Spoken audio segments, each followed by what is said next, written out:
Hi, I'm Nikki from Teaching Autism, and welcome to the Autism and Special Education Community Podcast. Are you an autism or special education professional? Are you a teacher or therapist looking for support and new ideas? You may even be a parent, family member, or carer.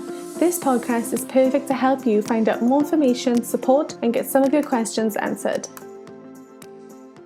I am so excited to have Cassie on the show today from Adventures in Behaviour. Cassie is a behaviour support teacher, and today on the show she's sharing some of her best strategies and tips for behaviour management and in the classroom. Learn more about Cassie and what her job entails with our interview today. Without further ado, let me introduce Cassie and share our fantastic interview with you.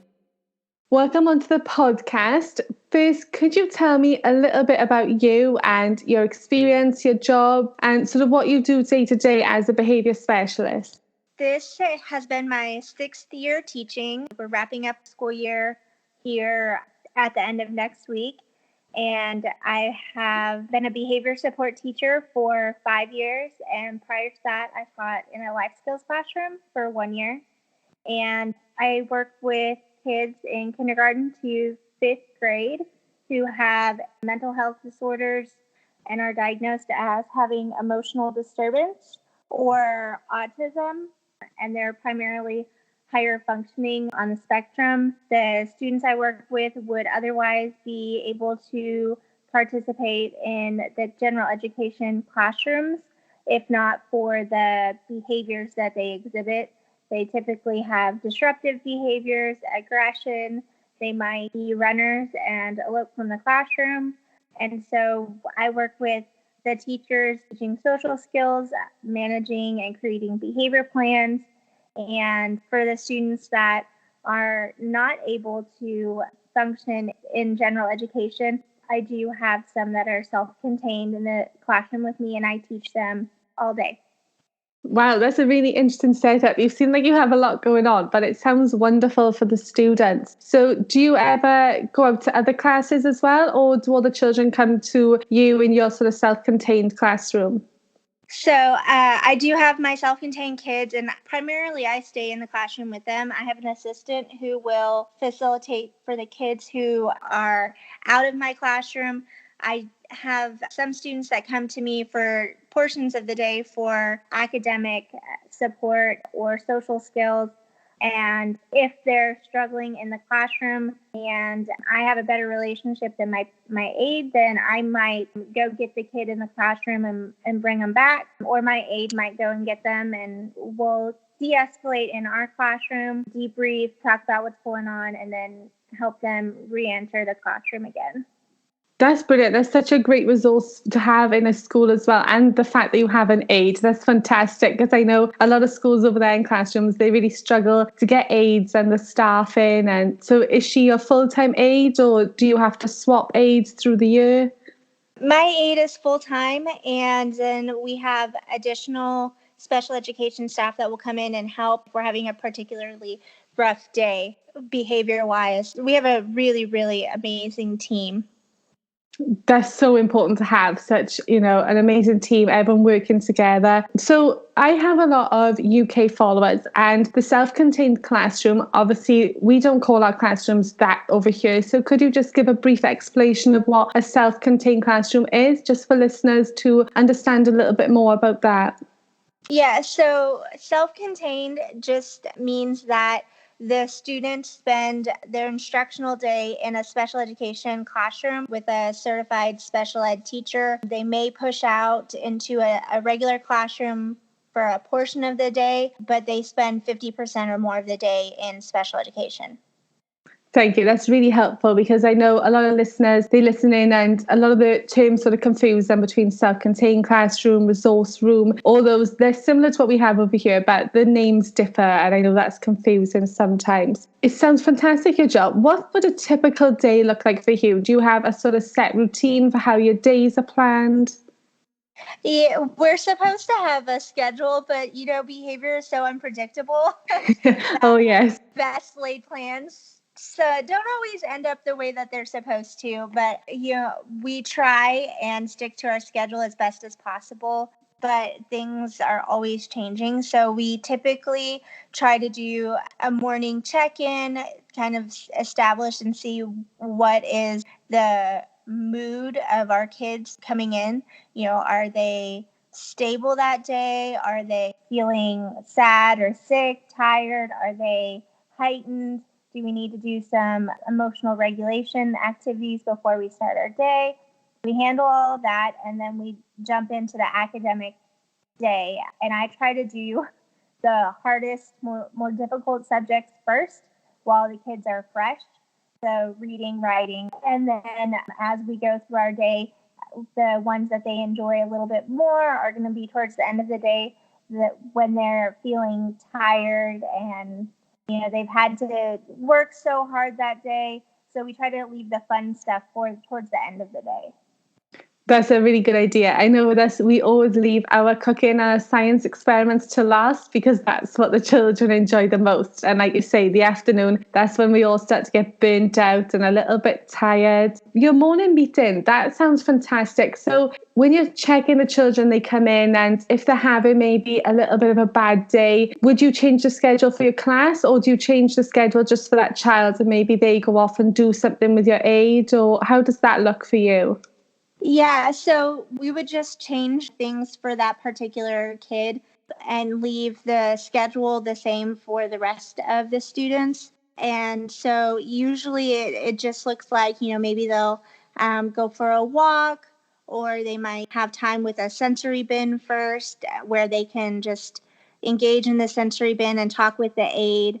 Or myself, if I do have one student that responds better to me than others. So then if it's that student, I would be the one facilitating that. But usually it's just, let's ease into our day. We might say, okay, we had planned to read this book with you. That's not going to happen today. What other reading activities could we pull out for this kid that is more likely to keep him or her calm? So that way we can still have some sort of an academic routine, but if it's not going to be able to happen where we are learning new things that day, then we can identify that and still keep everybody safe. Definitely. I think that's the best way. I know a lot of teachers get really worried where if a child comes in and they're not having the best of day, they're too worried about maybe not getting work done, and they don't realize that, maybe get that work done later and do something else. Like you say, pull out the sensory bins and have that calm down session. Absolutely. So I wanted to pick your mind about the functions of behaviour, because I know a lot of parents, teachers, they'll reach out to me and say, my child is displaying these behaviours, or I have a student who won't stop doing this. What resources can I use? But we often always refer to, why is the child doing that? So how would you explain to someone about the different functions of behaviour? That's such a good question. So there are typically 4 functions of behavior if you're looking at it from a behavior analysis lens. And so the 4 functions are attention, escape or avoidance, access to a tangible or activity, or sensory.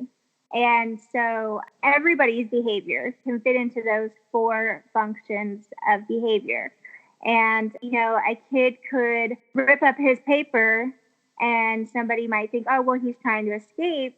But at the same time, a teacher, if a kid's ripping up their paper, is going to go address that, and then they're receiving attention. And sometimes people might give access to something if they see a kid is upset. So then you could have the same behavior, and it could be one of any of those functions. So somebody asks me, oh, well, the kid did this. Why is he doing it? I always say, well, we really need to have a functional behavior assessment done, because we don't know just by looking at what the behavior looks like. Yes, definitely. Because I know a lot reach out to me hoping that I have maybe like a magic answer or magic resource to stop. Like elopement is a huge thing where, students are running from the room, and do you have a resource to stop this? But like you say, it's important to find out why they're running out to that classroom rather than just using a resource to try and stop them. Because, we've got to do those assessments. We've got to find out the whys before we can sort of stop that behaviour.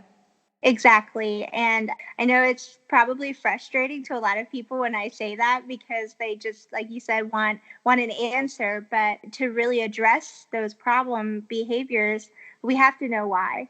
And without that, we're just kind of shooting in the dark as to putting in interventions in place.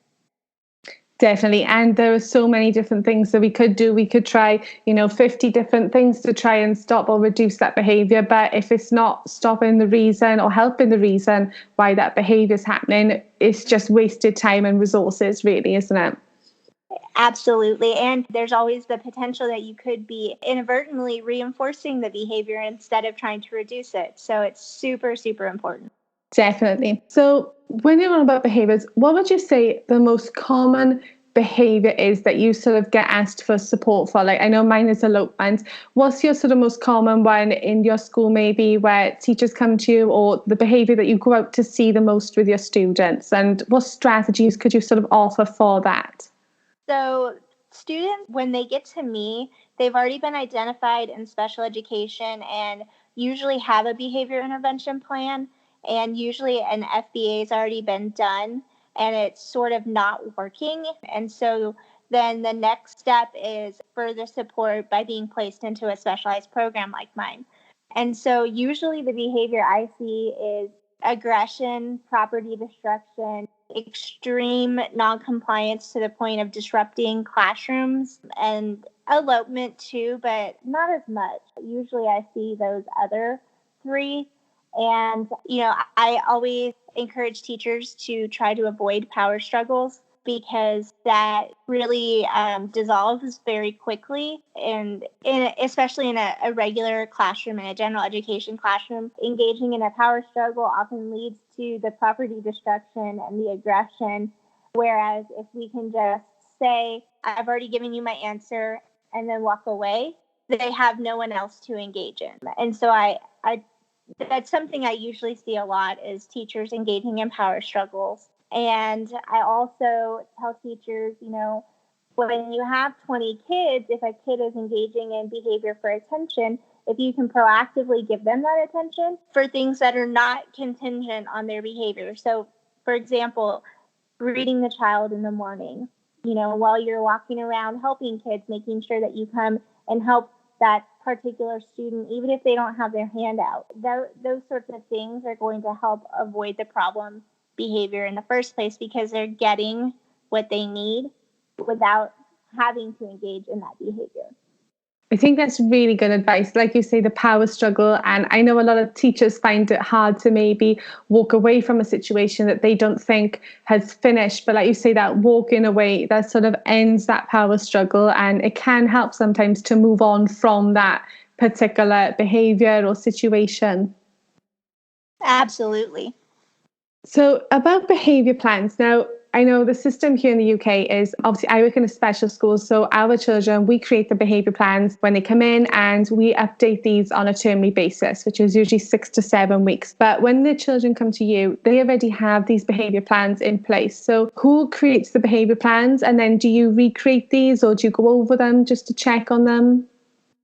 So the process for us here is that in an IEP meeting, usually the committee will request that a functional behavior assessment happens.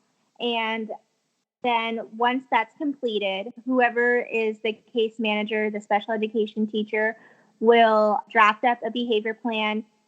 Usually the FBA will have recommendations in it. They might ask the behavior specialist or BCBA for help. And so then they'll put that in place. Then when they have the IEP meeting to place them in my program, usually if it's not very specific or if the behavior plan doesn't match the functions of the behavior based on the assessment that was done, I will typically make changes if needed or clarify things in the plan. And then if once they're in my program, if I'm seeing that, hey, this behavior plan is really not effective, then I'll scrap it and recreate it. But I always try to go with what's been written first because it was written for a reason. Yeah, that's so great. It's good though how you will look at those things and maybe go back and edit or even start afresh, because I know sometimes, like you guys have a long summer off, and I know when some of our children come back, previous behaviours have gone, but because they've grown over the summer, they have totally new and different behaviours that they've developed. So that ongoing process of checking over behaviour plans, I think it's really important for teachers rather than just assume that the behaviour plan is done and dusted for the whole year. Right, right. And we can request an IEP meeting be held at any time in the school year. And so if a behavior plan is not effective, and I'm not going to sit around and wait for the annual IEP meeting, we can have an IEP meeting and change it if needed. That's a really good system to have in place. So in your IEP meetings, regards to the behaviour plan, would you attend, or like would you have other behaviour specialists come in as well to support different ideas and strategies? Yeah, so our IEP meetings, we are required to have a special education teacher present at every IEP meeting. So every kid in special education has a case manager or case monitor assigned to them, and they're the ones that are going to be handling the paperwork for that kid. And so it's typically a special education teacher, and so then that person is the one who attends those meetings. So for students in my program, I would be that person that's assigned to them, and so then I would attend those meetings. If it's a particularly difficult case or one that we have a behavior specialist or BCBA consulting on, then that person might attend, but they're not a required committee member. And so it just really depends. I have not personally had behavior specialists attend my IEP meetings simply because I've been doing it for so long. And there are other teachers who haven't and don't have that experience that would need that support more than I do. Yeah, it's pretty much the same sort of thing here, the setups in the schools as well. So for our IEP meetings, one of the main things that always comes up, and this is something that's another very popular question on my emails and stories, is that some of our children, they can have no behaviours at all in school. They can have a fantastic day, and yet at home, it's a totally different story. There's so many different behaviours. They can be challenging, aggressive, and a lot of parents worry that it's something that they're doing wrong. And we often try and say, it's totally different environments, but what sort of advice would you offer them from a behaviour point of view of why our students can act like that? I actually had a situation this year where that was exactly what was happening. The kid was doing pretty good at school, but then was having all these issues at home. And one of the things that I mentioned to his mom was that, home is a safe environment, and he doesn't have the peer pressure at home that he does at school to basically not act out. And I told her, it's not you. I mean, there might be something going on at home, but don't feel like it's you. It could just be that he's really tired. He's had a long day at school where he's had to conform to all of these expectations, and now he's tired. And he might be acting out for so many different reasons. I always encourage parents, if they are receiving ABA therapy or cognitive behavior therapy for their kids, to reach out to those people for help. We also have something that we can do in the school system called parent training. And so they go in and do an evaluation in the home and see, what areas that the school district can help provide support to the parents in the home. It might be helping them set up routines or visual schedules or a calming area or any really variety of things, how to implement the behavior plan in the home, that sort of thing. And so I will ask parents if that's something they might be interested in if they're really struggling at home and we're not seeing that stuff at school. I can imagine that's really popular, because I know a lot of parents and families think that maybe the behaviour plan is just for school, but like you say, that can be transferred to being used at home as well, and it just creates that more consistent routine for them. Absolutely. So I have a specific question from a listener, if that's okay. So her son is severe and he is nonverbal.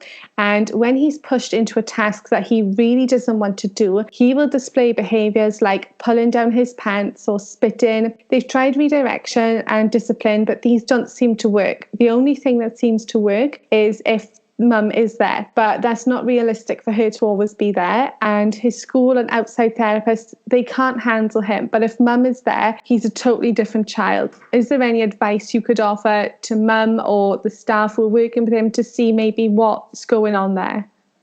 I probably sound like a broken record, but the mom and the staff need to have a functional behavior assessment done. I could hypothesize, what's going on based on what you said, but I'm not his teacher. I'm not his specialist. I'm not. I don't know all of the details, and so you have to look at the whole picture. And so I would say they need a functional behavior assessment, and they really need to look at what the reason is behind that behavior. Definitely. I think that's something that we all sort of, preach, that finding that why and working together moving forward as well. So I know you mentioned ABA therapy. Now, I don't know if you are ABA qualified. I done a recent training session just this year because in all my years of working in schools and with autism, it's something that comes up all the time from parents where they don't know what to do with ABA because it's a little bit like Marmite in this world, isn't it? Where some parents and families, they love ABA therapy and some don't.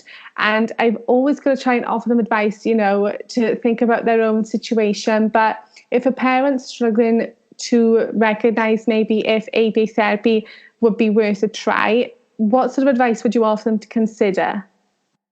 We usually don't have those conversations with parents in our school system, simply because it can get kind of dicey if school person is saying, yes, your child needs ABA therapy, because then the parents can think, oh, well, the school says they need it, and so then they'll pay for it. And so usually if a parent is asking, I might say, any outside therapy is going to be beneficial for any child just because it's simply additional help and additional resources for you and your kid. And so I always tell the parents, I'd be happy to collaborate with any outside therapist that comes in. I do work on the weekends for an ABA company, and I do have a graduate certificate in applied behavior analysis. So I kind of try to incorporate that into my classroom some. Yeah, I find ABA is very interesting. Like, as I said, this year I done the certificate in it, and wow, it's a lot of hard work. There's a lot of things that go into it. And I don't think people realize how much these therapists actually learn through ABA. And I know that a lot of parents worry that it's going to be detrimental for their children. But I think me personally going through the course, I can only see a lot of really good when it's used in the right way. And I don't know if you've seen the benefits of using it with your students as well in a positive way. Absolutely. I work with kids who are higher intellectually. And so sometimes I think it can be hard for people to think of a way to use ABA, especially when you're looking at the instructional application of it. It's not just managing behavior. You can teach with ABA. And so I was, able to incorporate some of the instructional strategies that ABA therapists use in my classroom, like errorless learning and error correction procedures, while teaching kids to blend CVC words. I use shaping and prompts when I was teaching division, painting procedures. There's so many different things out there. I could go on and on about it for hours, but it really is beneficial to teachers. And I really think that more special education teachers should receive professional development in the instructional strategies, not just behavior management. I definitely agree. And doing the course, I've been working now with children with autism for 8 years. And I feel like even doing that ABA certificate, I learned even more than I already know. And there were so many different ways that I could incorporate new things into my classroom. And a lot of it we already do, a lot of the sort of underlying base of ABA, it's already a lot what we had in the classroom with our schedules and everything, and keeping students, in the know of what's going on. But the activities like the errorless learning, we started that this year, and the effect that it's had on some of the students has been amazing because it just stopped that anxiety of getting things wrong and not wanting to work for, that reason. Absolutely. I definitely think that one of the things that people say about the errorless learning is, oh, well, how will they learn to accept getting something wrong? How will they learn to persevere through challenging activities? And my response is always that there are so many things that our kids have a hard time with. I think they learn that without us creating that instructionally. Definitely. And some of the children who come to us, they're 3 years old, when they start in our class. And we are the first place that's ever, been a sort of place for them to learn and to sit down and actually work and to provide them with an activity that they could get wrong. And you're sat there going, no, that's not right. No, that's not there. No, that's not there. I think the errors learning where you can just be, continuously positively prompting them, being like, well done, that was really good. Well done, well done. That's just going to add to a positive learning experience for them rather than getting things wrong and then they don't want to come back and work. They don't want to do that activity. Absolutely.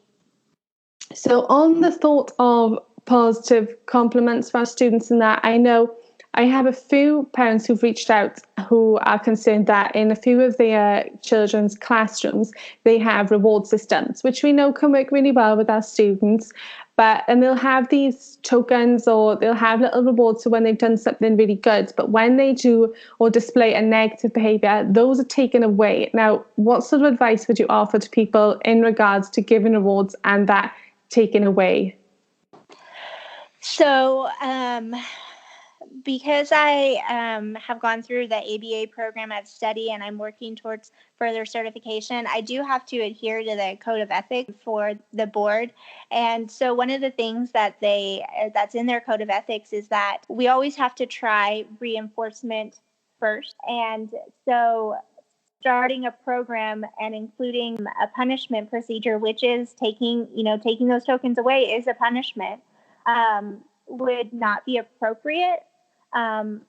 There's always, mitigating circumstances. I won't say, always, never, but whenever I'm implementing a behavior program, I typically always try to start with reinforcement first. And so if I'm implementing a token system or a token economy, I don't usually start with any sort of fine or token loss or anything like that for the inappropriate behavior. Now, if we have data that says, hey, reinforcement alone is not working, then we look at the risk factors, okay, so a fine or a loss of tokens could be effective, but what are the risks involved with us implementing that? And then if we still think that it's needed, then we do implement it. And so I did have a student this year that I used a response cost system with, where if that student displayed aggression or attempted elopement, there was a loss of tokens. And it wasn't super effective, but it did reduce the behavior a little bit, enough that then the tokens being given for the positives were helpful. And the other thing that I caution is the loss of tokens can't exceed the amount given. So, for example, my student was receiving tokens on an interval of 3 minutes for displaying behavior that was appropriate, like sitting in his chair, doing his work. And so the fine, the cost, the removal of the token, I had to be very careful on what I decided that would be. I can't wipe his board because if he doesn't start displaying behavior that earned him the tokens again, then there's nothing left to take.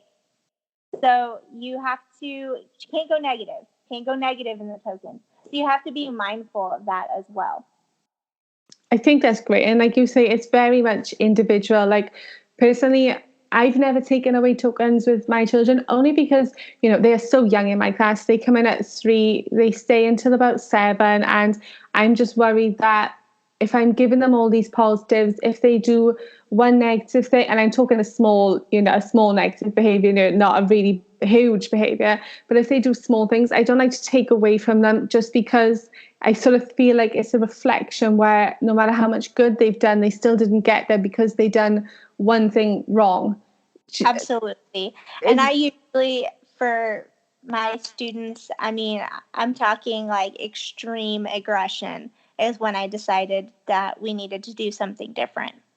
Yes, definitely. Like, we are quite lucky, in this age range, we have quite minor behaviors with them. They all have severe autism and they all have behavior issues, and that's no different, but they're minor behaviors. Whereas, some of our older students, that's a lot more challenging, a lot more aggressive, they're bigger. And I know that a lot of their classes, they do, like they've sort of assessed the children, seen what's working, what's not working, what sort of things to provide as consequences. And I know that can work for some of them because they're working towards something that they really, really want. And I think it's that reinforcer that we need to find that really motivates them. So moving on, we have been talking a lot on our Facebook group about calm down boxes and keeping those in class, using them at home. What sort of advice do you have for calm down boxes? And do you have one? What are your favorite things to use in them? We've used a calm down box before. We have done where we have like a coloring page, maybe some Play-Doh, maybe we'll put some fidgets in there. And we try to base it on what is useful for the kids, but also we make sure that the calm down box doesn't have things in it that are reinforcing to the students, or that we would use as reinforcers for the students, because we want it to be very clear that the calm down box is for calming down. These other things are for when you have earned them. I think that's really good advice, because I know a lot of people feel like for their calm down box, they have to get, all the nice things, and they look on Pinterest and they find all these fabulous little toys and reinforcers and fidget toys. But, it's interesting that you say they shouldn't be mimicking the reinforcers that they really want to work for. Right. So what would you offer? Maybe we get a few parents and carers who tune into this podcast. What would you sort of recommend for them at home? Would you recommend a calm down box or an area of the home? What do you think works really well? Yeah. So I always say that parents should have an area in their house that the kid knows is safe, that they can go to and calm down in. And having a calm down box there would be just as helpful as it would in the school system. Definitely. I think a lot of what we use in our classroom and schools, they can be used at home as well. I think they work really well, in conjunction with each other. So we have one final question from a parent, which is more broad, really. It's not about her child as such, but she was just wondering how a lot of our children, they access, with us here in the UK, they access weekly trips, field trips for you guys in America, and we get to take them out a lot. But they have a lot of behaviors when they're going out, and this makes them want to stay in, not take their children shopping, not take them to the park or the playground or swimming. She was wondering, what sort of advice would you offer for parents who are maybe worried about taking their children out in case of meltdowns and in case people are looking and what they're thinking? I mean, I would work with the child's teacher to see what sort of tools and strategies they use in the schools that are effective in helping with that. But I think that parents, it's hard because you don't want people looking at you and you don't want the meltdown to happen. But the kids are not going to be able to access those environments unless they practice and unless they try. And so it's hard, but I would say they have to go out and they have to try, and maybe look for a sensory friendly event. I don't know if they have them in the UK, but I know that some of the movie theaters by us, they do sensory friendly nights, and so they'll leave the lights on, the volume might be lower, and it's all parents with kids with autism. So if your kid's making noise, everybody in the room understands because everybody else's kids are doing the same. And so starting with events like that are definitely going to be the way to do it for sure, I think. Yes, definitely. We have gotten a lot better here in the UK, and we do have a lot more autism friendly events. Our movie theatres, they provide those sensory showings, and a lot of our supermarkets are now doing autism hours where, the lights aren't so bright, the music is turned down, the aisles are quieter. And I think that's just positive moving forward for everyone, really. Right. So I know you worked as a life skills teacher first. What sort of made you change your mind and then move into working in a behavior classroom? I didn't really have a choice. We had two classrooms on our campus and enrollment dropped, so where we only needed one, and I was the newbie. So we kind of have a saying, the last one hired is the first one out. And so my principal, I was supposed to move into a resource classroom, and then we had kids come into our campus who needed a self-contained behavior program. And so the first week of school, my second year teaching, she said, "Hey, no, you're supposed to be doing resource, but this is what's happening." And so my second year teaching, that's how I ended up in a behavior program. And so I've been doing it for 5 years, and I'm actually moving back into a life skills role next school year. I'll be a middle school functional academics teacher. And so kind of taking a step away for a little bit. We've had quite a few severely aggressive kids this year. And to avoid burning out of the profession completely, I'm stepping away for a few years. Definitely agree with that. I know when I first started, I worked with the older children to start, and the aggression, I don't think people realize sometimes how aggressive our children can be and the challenging behaviors. And it's not just a physical effect on us, I feel like it's a mental effect too. And like you say, it can really start to burn you out. Right. And so I recognized that a couple weeks ago and realized that, it was time for a change. I've been doing it for 5 years. That's 5 years more than a lot of people do it. And so, it's not going to be one of those, I'm leaving that area of special education forever, because I really do care about those kids. And I think so many people just have a hard time understanding their perspective because they can seem so typical. And so I will eventually come back to that area of special education, but for my own mental well-being, I needed to step away. Definitely. And like you say, where you're moving now back to sort of a life skills classroom, that's only going to add to your experience as well. And you can take things with you from the behaviors that you've had for the last 5 years, and you can incorporate that into your new classroom as well. It's going to help you mold overall into an even better teacher again with more experiences. And that's fabulous. Yes, absolutely. That is wonderful. So it was interesting about you were going to start in a resource classroom. Now, what is a resource classroom for our listeners who aren't familiar with that term? So in the America, resource classrooms are typically kids who are in a general education classroom the majority of the day and receive pull-out special education services in areas where they are 2 or more grade levels behind. So on my current school campus, we have 2 teachers, and they pull for about 30 minutes of math, 30 minutes of reading, and 30 minutes of language arts if the kids are struggling in those areas. And so the 2 teachers support kinder through 5th grade in that way. That sounds really interesting. It sounds like it'd be really successful over here as well. And I wish we had a sort of service like that in some of our schools, because I know that would be really beneficial. So I have one last question, and I think we're finished for today. And this is, I know a lot of teachers and even paraprofessionals who work with our students in schools and then decide they would like to specialize in behavior or work in a behavior classroom like you have. What is one piece of advice you would give someone who was thinking about that? Oh gosh, just one. Okay, you could give more than one if you want. I would say, making sure that you seek out that additional learning and professional development. My background, my undergraduate degree was in special education, but we received one class in behavior, and that was it. And so my second year teaching, I had started a master's in special education, and when I was placed in that behavior program, I got a master's in behavior disorders specifically. And so that really helped me understand better how to help those kids. And then I went back and did the ABA certificate, and that has helped me even more. And so I would say making sure that you're reaching out for behavior specific professional developments, even if you can't go to like a graduate program.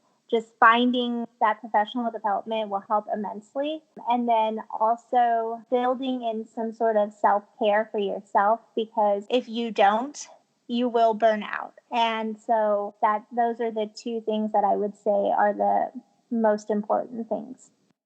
And they are definitely the best pieces of advice. And like you say, all that extra, those courses and training and being able to learn more about behavior, that's going to really help you. And I always say that one of the best ways that we can learn is to learn from other teachers and therapists as well. And I know you are a wealth of information, especially for all things behavior. And I'm really looking forward to following your journey the next year now in your new classroom. So where can our listeners find you, on your website, social media?